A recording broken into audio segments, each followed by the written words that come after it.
It can go in the never meet you here. Hello?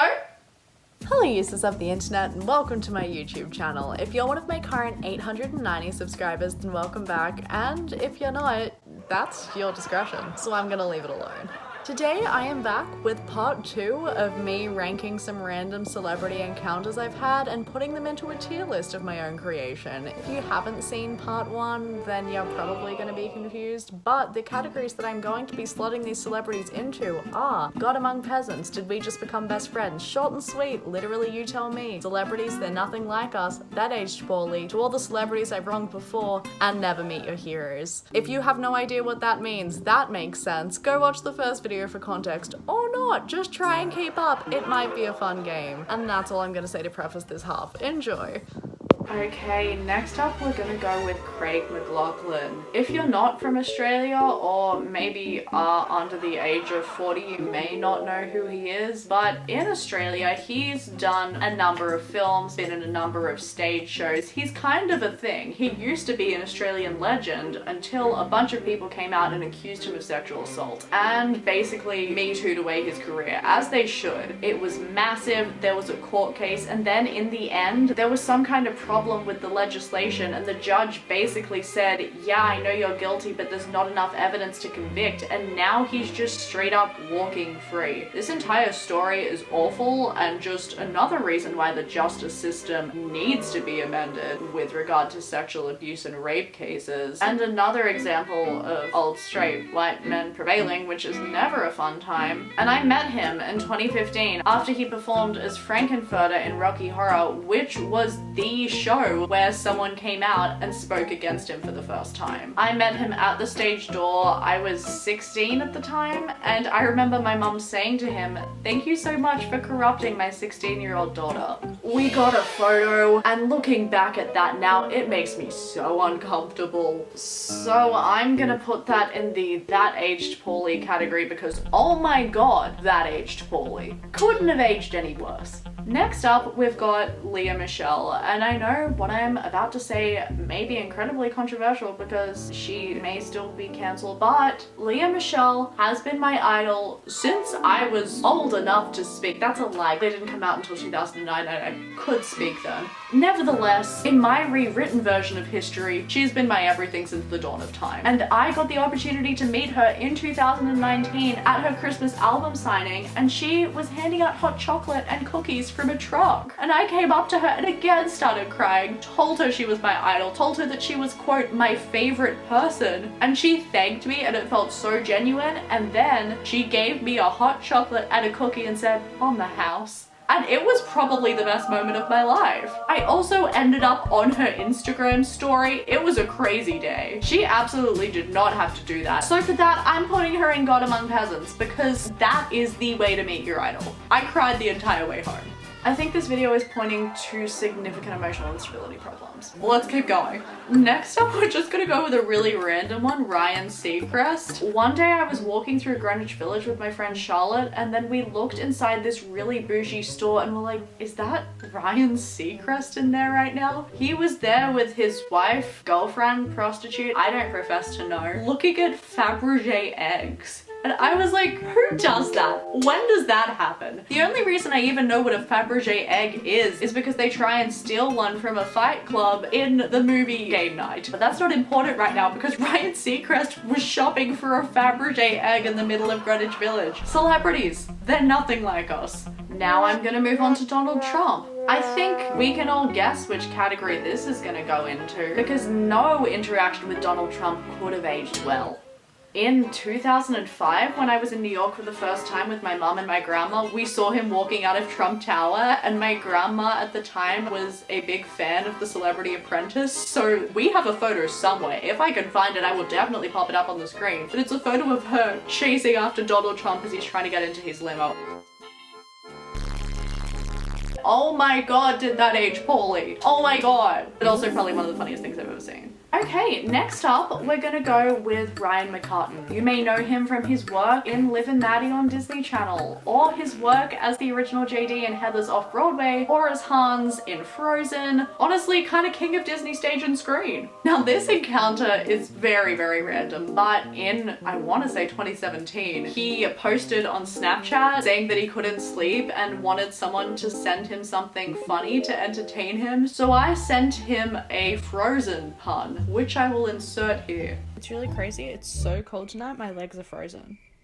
And he responded to my pun saying incredible, 10 out of 10. And I was so excited. I was not expecting a response, but boy did I get one. And it made my day, nay my year, nay I still think about it now. I then also did get to see him from afar at the stage door when he was in Frozen. That's so Raven of me. But I was too far back to get a proper photo with him, but got this socially distanced one with him, which is appropriate because it was about a week before the show shut down because of COVID. So, I mean, I guess considering that was our second encounter, anyone looking from afar can agree, did we just become best friends? Yes, we did, Ryan. Next up, I'm gonna go with Andrew Grenier? Honestly, I don't know how to say his name because I don't really know who he is. Again, I was just taking to the streets with my friend Charlotte, walking around, and then I saw a random guy coming towards us who kind of looked familiar, and I said just to Charlotte, hey, I think that's the guy from Entourage. I think I might have said that a little bit too loudly because he looked up, covered his face, and started running in a panic. And I was honestly just shocked because I didn't even say it like I was remotely impressed. I was just pointing out the fact that he was in Entourage and that I'm vaguely aware of that show's existence. But he took it upon himself to get incredibly conceited and think that I was trying to stalk him. Is that a fair assumption? Probably yes, because I would do that with celebrities I cared about, but he just doesn't fall in that list. So for the fact that he inflated his own ego and actively ran away from me, I'm gonna put him in Never Meet Your Heroes. Again, not that he is a hero of mine. I just like it when people stay humble. Now we're gonna go with Murray from The Wiggles, Murray Cook. I, like any child with a brain, was a massive fan of The Wiggles. I mean, what an iconic children's group. Started as a band for adults and then sang about big red cars and fruit salads for children in the early 2000s. But one time I was going to see a stand-up show with my friend, and on the way there walked past Murray from The Wiggles just hanging out in Enmore, and I freaked out. He was just sitting inside having dinner with his wife, and I walked past like, oh my god, it's Murray from The Wiggles, act natural, thinking that the windows were closed, except they weren't. The windows were very much open and everyone inside that restaurant heard me yell an aggressively embarrassing sentence. Murray was nice about it and leant out the window and waved, but I just felt like I wanted to die, so waved and then promptly ran away. So, for ruining your dinner and also ruining my life, I am going to put you in the two older celebrities I've wronged before category because Murray, I'm so sorry. Okay, now I'm gonna go with Armie Hammer. I met him again with my friend Ben outside the stage door for The Minutes, an off-Broadway play that I saw him in. Maybe it was Broadway. Honestly, it wasn't very good. And at the end of that play, they all kind of stomp around covered in blood, which kind of seems very much up Armie Hammer's alley given the DMs that have recently come to light. At the stage door, yeah, he was nice enough. We apparently weren't allowed to get photos with him, so he said if you take a little cheeky one, I don't mind. But now that I'm thinking about it, maybe a little cheeky one doesn't mean what I think it means. So I'm putting that again in, you guessed it, that aged poorly. Okay, now I'm gonna go with Joseph Gordon-Levitt, star of 500 Days of Summer and many, many other things. This entire story is just kind of crazy without Joseph Gordon-Levitt being in it. In 2015, my mum's friend who works for Lincoln Center got us tickets to the New York Film Festival and also to the after party for the film The Walk, starring Joseph Gordon-Levitt. At this after party, there were a raft of celebrities. I'm pretty sure the Coen brothers were there, Robert Zemeckis was there. It was a star-studded affair. And obviously Joseph Gordon-Levitt was there. I was 17 at the time, so actually I'm pretty sure in there illegally, but I was freaking out. I really just wanted to go and interact with him in some way, but as you could guess, the entire room was teeming with security. At one point I got my phone out to try and take a photo of him, and I think they could tell, so I had to swiftly change and pretend that I was taking a selfie. It just wasn't happening for me. So I decided to try and get as close to him as I possibly could and just kind of started weaving through the crowd, walking around the room. I got so close to him that I was actually back to back with him, walked past, and then accidentally brushed butts with him. Yeah, you heard that right. I touched butts with Joseph Gordon-Levitt. Which is a pretty great story, but also what even is that night? I'm kind of torn between putting that in celebrities they're nothing like us, because imagine being in a room surrounded by security guards and then having your butt brushed by a random fan in an attempt to get close to you, or putting that in literally you tell me, because literally you tell me. I think I'm gonna put him in that category, because what was that interaction? Okay, down to the final two. I'm gonna go with Colleen Ballinger now. I got to see her perform in Waitress on Broadway, literally on her opening night. And as you could probably imagine, the stage door was absolutely insane. A lot of young YouTube fans, a lot of screaming, a lot of parents. Also, we were kind of in the middle of a street, so cars were trying to get past. A bunch of 10-year-olds probably almost got run over. And Colleen Ballinger definitely respected that. She came out, made a point to sign pretty much everyone's playbill and also get a photo with every single person. We were waiting there for like 2.5, maybe 3 hours,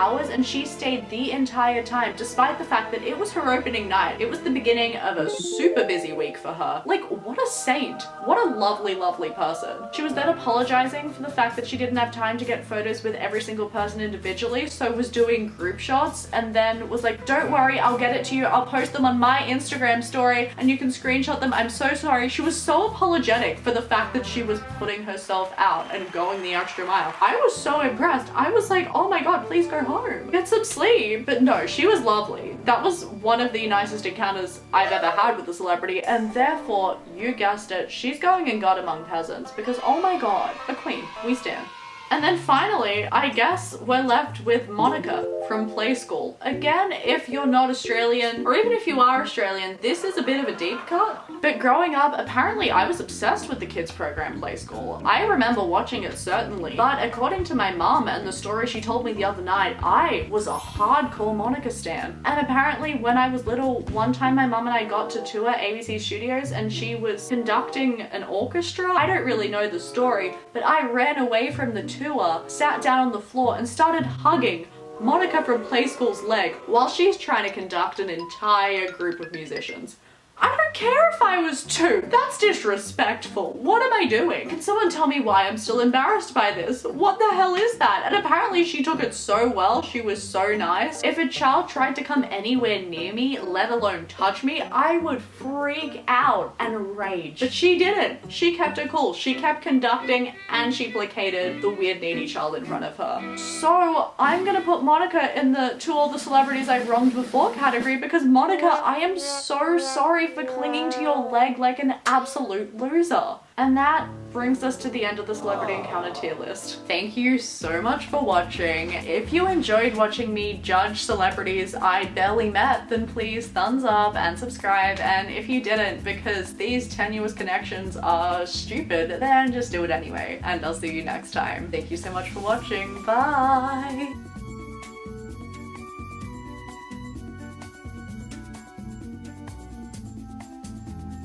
I also just realized prior to filming this mammoth video that I left off a bunch of celebrity encounters that I've had. For instance, Jake Gyllenhaal, Marissa Tomei, Phoebe Tonkin, just to name a few. So if in the future you want a part 3, let me know. Maybe it'll happen. I love just regurgitating my own content, so I may see you then.